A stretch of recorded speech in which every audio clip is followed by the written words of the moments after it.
boom, boom, ba, boom, boom, ba. Boom, boom, boom, boom, boom, boom, boom. So there's a song we have called Dani California, which I think is going to be the first single. And Dani California is a character. It was in the By the Way song. I didn't realize it at the time, but when this funky groove came up, Yeah. it struck me as a perfect place to actually tell a story.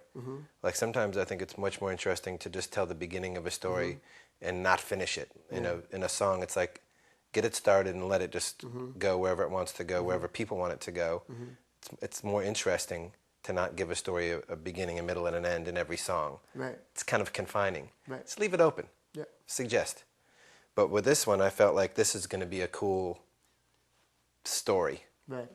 And I started writing. I was like, oh my God, this is about the girl that was in By the Way, Dani.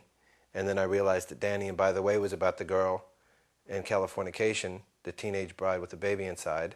And so it, you know, it sort of revealed itself to me that it was, you know, it's been the same character, just kind of developing. Well, I knew that she was from By the Way, but I didn't know she was from California. Yeah, I didn't either until I took a look at it. Right. Yeah. It's so cool. I really like the way when John came in with that melody for the chorus. The way that it overlaps against the music is really different than...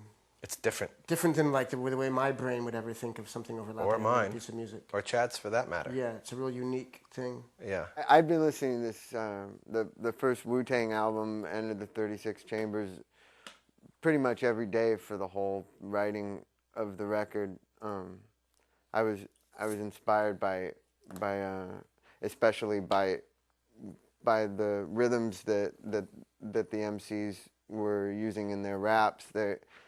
They were inspiring to me in terms of my guitar playing, and I was really inspired by the way that people like Jizza and Method Man and Raekwon and all those guys, they don't just go in a straight rhythm, straight according to how the drums are. They make up their own groove in the music, and I was really into the idea of a lot of rhythmic expression for this music. One night I was just sitting here, you know, doing my usual thing of, you know, I was playing along like either bass or guitar along with that record, and then I thought to myself, why don't we have a song with that drum beat, and I'll just make up some chords right now to fit into that drum beat. And so that was where those chords came from. And even though the chords were written in order just to put some chords to that basic drum beat that's all over that first Wu-Tang album of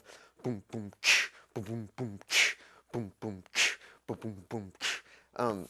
What ended up happening was not really that different from like Sweet Home Alabama or something, you know. Like, even though Well, I think Wu-Tang was very influenced by Leonard Skinner.